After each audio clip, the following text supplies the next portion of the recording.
نبی کریم رؤوف الرحیم صلی اللہ تعالیٰ علیہ وسلم کے میلاد پر خوشی منانے سے بعض لوگ منع کرتے ہیں اور اس عمل کو بدعت سیئہ دلالہ کہتے ہیں، اور ان کی دلیل یہ ہوتی ہے کہ یہ عمل نہ نبی کریم علیہ الصلوۃ والسلام نے کیا ہے اور نہ صحابہ کرام نے کیا ہے۔ یہ ان کی جہالت کی دلیل ہے، اس لیے کہ تمام محدثین اور اصولیین کے نزدیک یہ قاعدہ ہے کہ الفعل يدل علی الجواز وعدم الفعل لا يدل علی المنع، کہ سرکار دو عالم علیہ السلام نے اگر کوئی کام کیا ہے تو یہ اس کے جواز کی دلیل ہے، اور اگر کوئی کام حضور نے نہیں بھی کیا تو یہ اس کے عدم جواز کی دلیل نہیں ہے، اس کی حرمت کی دلیل نہیں ہے۔ حرمت کے لیے باقاعدہ نص کا ہونا ضروری ہے، والحرام ما حرم اللہ ورسولہ، لیکن تحقیق یہ ہے کہ میلاد کا عمل، میلاد پر خوشی منانا، میلاد پہ شکر ادا کرنا، میلاد کا بیان کرنا، یہ نبی کریم رؤوف الرحیم صلی اللہ تعالیٰ علیہ وسلم سے ثابت ہے۔ حدیث کی تین قسمیں ہوتی ہیں، ایک حدیث قولی، ایک حدیث فعلی اور ایک حدیث تقریری ہوتی ہے۔ حدیث قولی وہ جس میں سرکار دو عالم علیہ السلام کا فرمان ہو، حدیث فعلی وہ کہ جس میں حضور نبی کریم علیہ السلام کے عمل اور فعل کا ذکر ہو، اور حدیث تقریری اس کو کہتے ہیں کہ جو حضور علیہ الصلوۃ والسلام کے سامنے کوئی عمل کیا گیا ہو اور حضور نے اس سے منع نہ کیا ہو۔ سرکار دو عالم علیہ السلام کے میلاد کا بیان کرنا اور میلاد پر خوشی مسرت کا اظہار کرنا، یہ سرکار دو عالم علیہ السلام کی تینوں حدیثوں سے ثابت ہے۔ حدیث قولی سے بھی ثابت ہے، حدیث فعلی سے بھی ثابت ہے، اور یہ حدیث تقریری سے بھی ثابت ہے۔ سب سے پہلے میں آپ کے سامنے مسند احمد بن حنبل کی حدیث صحیح بیان کرنے لگا ہوں، اور اس حدیث کو امام احمد بن حنبل کے علاوہ درجن کے قریب ائمہ نے اس حدیث کو اپنی کتاب میں روایت کیا ہے، جن میں امام ابو داود الطیالسی ہے، امام عبد الرزاق ہے، اور امام حاکم ہے، اور دیگر بہت سے ائمہ ہیں۔ میں مسند احمد بن حنبل کی حدیث قولی، جس میں نبی کریم علیہ السلام نے اپنے میلاد کو، ولادت کے وقت میں جو حضور کا کمال ظاہر ہوا، اس کو اپنی زبان اقدس سے بیان کیا۔ چنانچہ حدیث پاک کے اندر آتا ہے، حضرت عرباد بن ساریہ رضی اللہ تعالیٰ عنہ روایت کرتے ہیں، فرماتے ہیں کہ سمعت رسول اللہ صلی اللہ تعالیٰ علیہ وسلم یقول، کہ میں نے رسول اللہ صلی اللہ تعالیٰ علیہ وسلم کو فرماتے ہوئے سنا۔ حضور نے فرمایا، انی عبد اللہ و خاتم النبیین، میں اللہ کا بندہ ہوں اور خاتم النبیین، آخری نبی ہوں۔ اور اس میں پھر یہ اضافہ ہے کہ حضور نے فرمایا کہ اِنَّ اُمَّ رسول اللہ صلی اللہ تعالیٰ علیہ وسلم رأت حین وضعتہ نورا اضاءت منہ قصور الشام۔ یہ حدیث پاک مسند احمد بن حنبل حدیث کے اندر موجود ہے کہ نبی کریم علیہ السلام نے اپنی والدہ ماجدہ کا ذکر کرتے ہوئے فرمایا کہ جب انہوں نے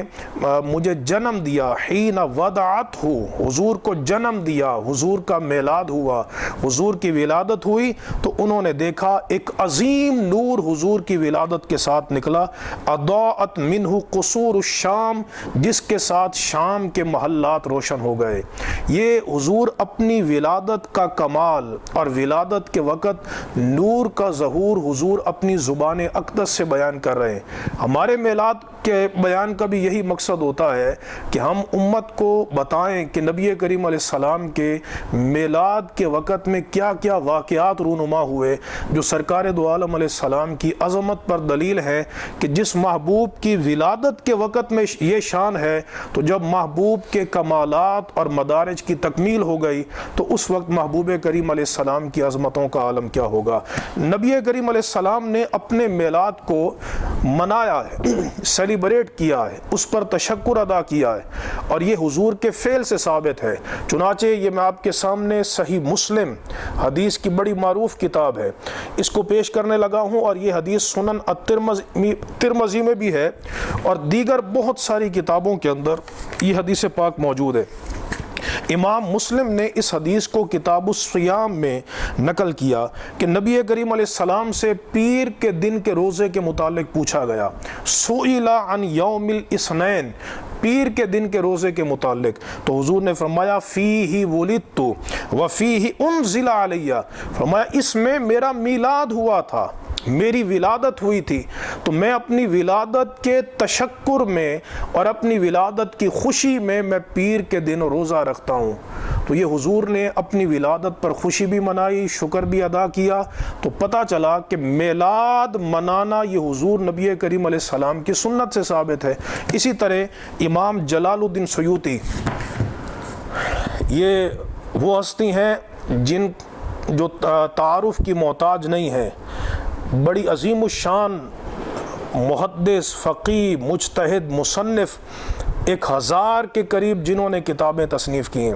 جن کے بارے میں یہ منقول ہے کہ انہیں 70 سے زائد مرتبہ نبی کریم علیہ السلام کا دیدار نصیب ہوا ہے، اور یہ آج سے تقریباً 400 سال پہلے کے بہت بڑے امام ہیں۔ ان کا سن وصال 911 ہجری ہے۔ یہ فرماتے ہیں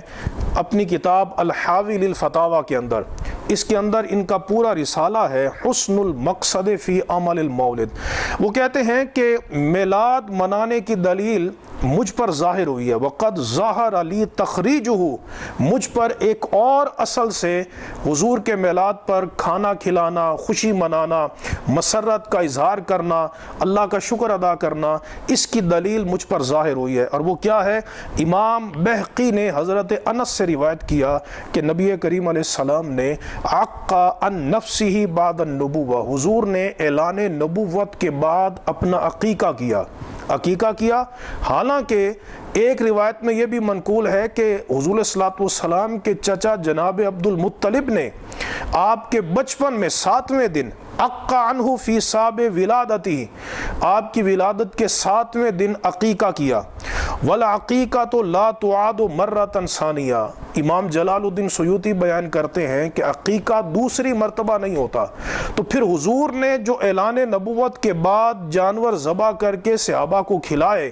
امام بہقی دلائل النبوت میں نقل کرتے ہیں، تو اس کی تعویل کیا ہوگی؟ تو امام جلال الدین سیوطی بیان کرتے ہیں فَيُحْمَلُ ذَلِكَ عَلَىٰ ان الذی فعلہ النبی صلی اللہ تعالی علیہ وسلم اظہار للشکر علی ایجاد اللہ، فرماتے ہیں کہ ہم اس بات پہ محمول کریں گے کہ حضور نے اپنی ولادت کی خوشی میں، شکرانے میں میرے آقا علیہ السلام نے جانور ذبح کیے اور صحابہ کرام کو کھانا کھلایا، تو آپ کہتے ہیں یہ امام جلال الدین سیوطی فَيُسْتَحَبُّ لَنَا أَيْضًا إِظْهَارُ الشُّكْرِ بِمَوْلِدِهِ بِالْإِجْتِمَاعِ وَإِطْعَامِ الطَّعَامِ وَنَحْوِ ذَلِكَ مِنْ وُجُوهِ قربات و اظہار المسرات، فرماتے ہیں پھر ہمارے لیے بھی مستحب ہے کہ ہم سرکار دو عالم علیہ السلام کی ولادت پر شکر کا اظہار کریں، اجتماع محافل کے ساتھ، کھانا کھلانے کے ساتھ، نیکیاں کرنے کے ساتھ اور دیگر خوشی کے کام کرنے کے ساتھ ہم حضور کی ولادت پر مسرت کا اظہار کریں۔ یہ امام جلال الدین سیوطی بیان کر رہے ہیں کہ میلاد منانے کی اصل نبی کریم علیہ السلام کے فعل سے ثابت ہے۔ اسی طرح حضور کے سامنے آپ کا میلاد پڑھا گیا، آپ کا میلاد بیان کیا گیا، اور یہ میلاد بیان کرنے والے نبی کریم علیہ السلام کے چچا حضرت عباس ہیں۔ حضرت عباس رضی اللہ تعالی عنہ نے حضور نبی کریم علیہ السلام کی تعریف میں چند اشعار لکھے، اور یہ جو قصیدہ ہے حضرت عباس کا، یہ مولوی اشرف علی تھانوی نے بھی نشر الطیب میں نقل کیا، لیکن میں آپ کو حوالہ دے رہا ہوں امام حاکم کی المستدرک، اس میں یہ بیان کرتے ہیں، امام حاکم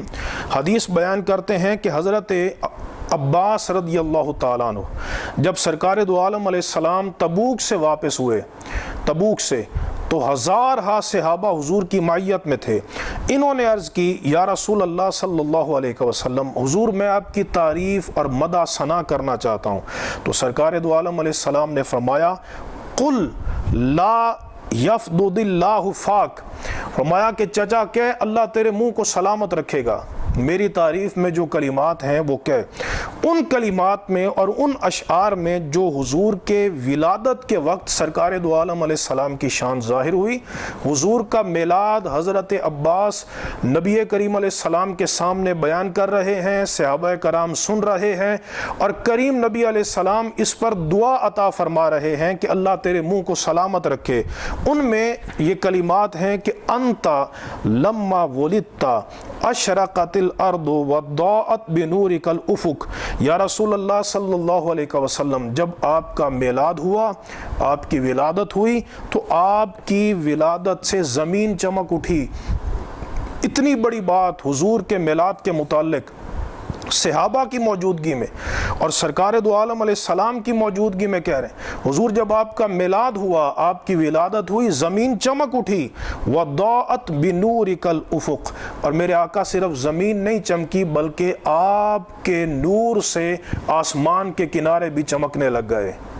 یہ آپ کی ولادت کے وقت ایسا نور ظاہر ہوا کہ زمین بھی چمک اٹھی اور آسمان کے کنارے بھی روشن ہو گئے. یہ میلاد حضرت عباس حضور کے چچا سرکار دو عالم علیہ السلام کے سامنے بیان کر رہے ہیں، اور میرے مصطفیٰ اس کو برقرار رکھ رہے ہیں، جس سے معلوم ہوا کہ محافل میں حضور کا میلاد بیان کرنا جائز ہے، اور سرکار دو عالم علیہ السلام کے میلاد پر خوشی، مسرت کا، انبساط اور سرور کا اظہار کرنا، اور اللہ کے راستے میں صدقہ و خیرات کرنا، اور سجدہ شکر ادا کرنا، اور روزہ رکھنا، اور اچھا لباس پہننا، اور چہرے پر خوشی کا اور مسرت کا اظہار کرنا، یہ سرکار دو عالم علیہ السلام کی سنت سے ثابت ہے. اللہ تبارک و تعالی ہمیں حضور کی سنت پر عمل کی توفیق عطا فرمائے. وآخر دعوانا ان الحمد للہ رب العالمین.